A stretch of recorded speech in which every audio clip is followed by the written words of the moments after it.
Hey guys, welcome back to Arcos Reaction channel, and today I'm gonna react to ViniTube's top 10 most epic anime fights of 2020, volume 2. If you like my videos, please leave a like and subscribe to my channel. Let's go.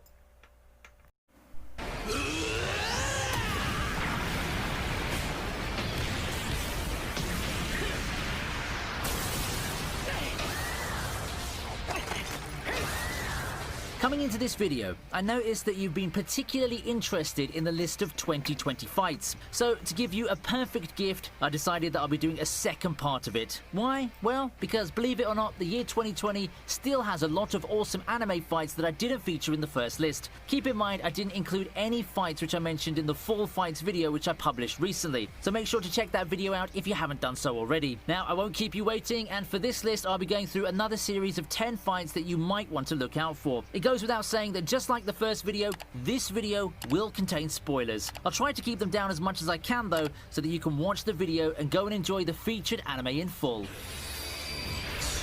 Yo, that's Super Saiyan, bro. Okay.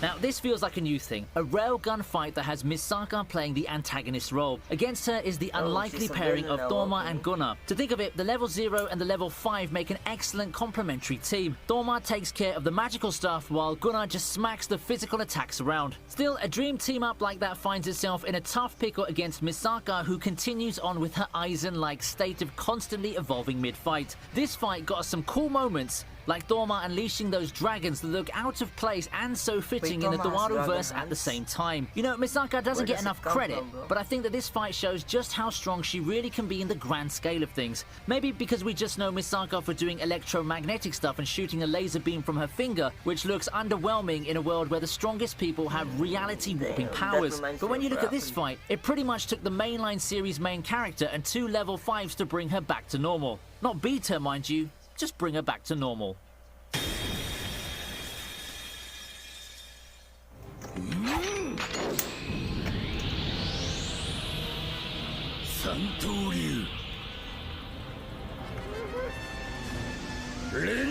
One of the most awesome ass-kicking this 2020 courtesy of One Piece comes in the form of Zoro versus Gamazo. It's a brutal showdown between multi-wielders that gave us some of the best fight animations and adaptations in this year for One Piece. The anime did some retouching on this scene, which drew quite the divisive reception from the fan base that compared it to the manga. Nonetheless, you can't deny that the effects did add quite a bit to the fight, which is already an amazing display of Zoro's prowess. Catching up to One Piece is a ginormous task, but now you know what's in store. The animation in the Wano arc has been pretty spot on. There's a reason why the series is still one of the biggest ones worldwide, and while I don't think that the fights are the primary reasons for that, they sure play a decently major part. The animation looks like a movie. Oh, it's how, okay.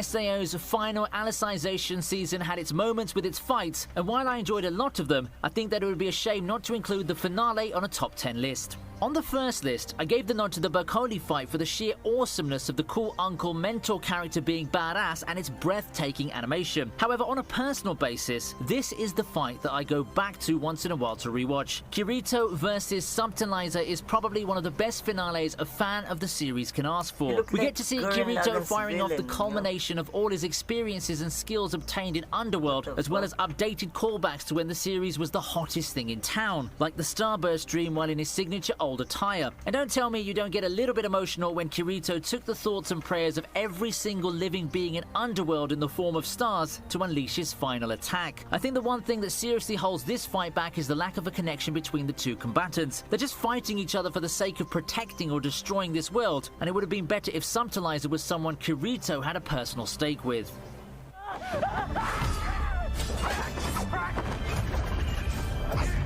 Fog Hill returns with Oh, a that's second good fight to animation. make the list. It's really telling Looks when like your a anime drawing. with less episodes than one hand can count already has 2 fights that I can claim are some of the top fights in 2020. But Fog Hill of 5 Elements did it. For today, I'm featuring the bridge fight, which is really no slouch compared to the one I featured on the previous list. If you recall, I did feature this one on yet another list, but I think that it just holds up so well to have it on multiple lists. Even when you look at 2020 as a Ooh, whole, okay. I still find this so exhilarating, and the fact that it's on a show that's not being watched by many is just the icing on top. Fog Hill is not a huge time investment, so I really encourage you to give it a try. The story's decent, but when it comes to the animation and fight scenes, it's outright top tier even in 2020 as a whole. Oh, you can see that.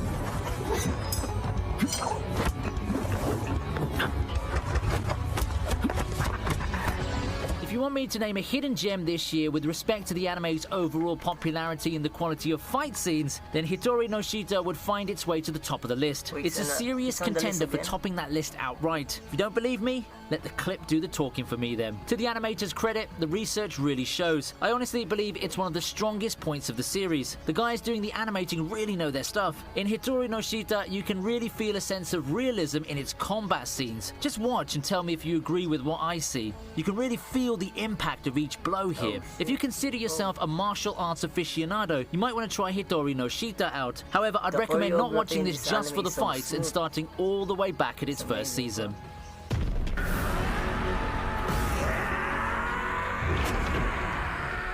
Danmachi has its fair share of great fights in its seasonal runs, and this year we got another treat in the form of Bell's fight against Asterius. Personally, I think that Bell really works well as an underdog in his fights, and this one is no exception. There's just something about the plucky underdog appeal that Bell has, especially contrasted to the other characters that his voice actor is famous for voicing. It opens up a rarely seen intensity that the voice actor does so well at conveying. It really adds to the desperation that the fight tries to present. Great sound direction and excellent animation make this one of the best fights of 2020, no doubt. The fight itself is no slouch as well. People have been joking that this fight is where the season's budget went, and you know what? I actually agree. On another note, this fight begs the question of how many more times Bell and his favorite Minotaur opponent are gonna fight.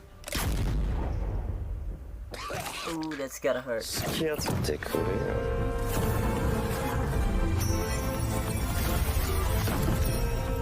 Fire Force just ended, but months before it did, it gave us an amazing fight with Joker fighting Soul Commander.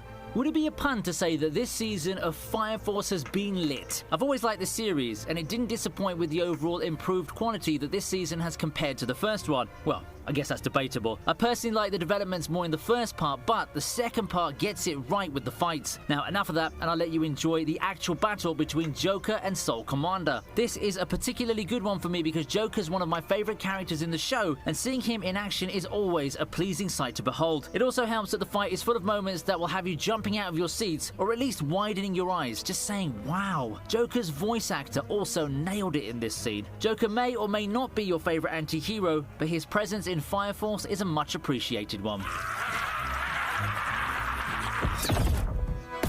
Ooh, okay.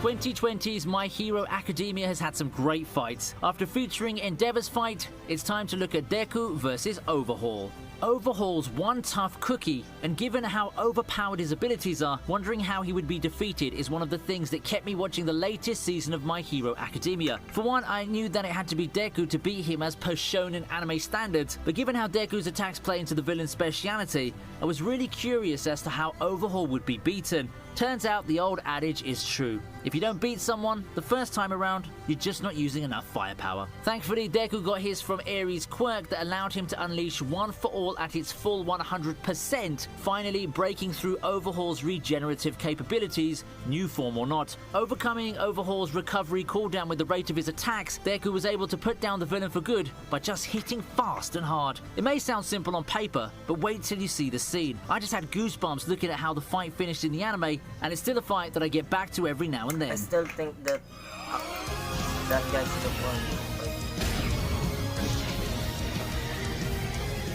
Now let's take a look at Jin versus Ilpio, a fight that does its job in encapsulating the craziness that goes on in God of High School. It's a battle of the gods, quite literally, in this showdown that features a lot of grappling, striking, transformations, and two fighters just throwing whatever supernatural god powers they have at each other. It's a decently long fight that has some cool stuff in it, but honestly speaking, I'm more surprised that the ring remained intact after all of that. The story for God of High School might not be too accurate of an adaptation of the webtoon, but the animation is something to live for. This, my friends, is anime in 2020. Is it the best fight in the series? Well, not for me. I mean, it's in the second volume of the list, not the first. But, damn, it's an awesome fight.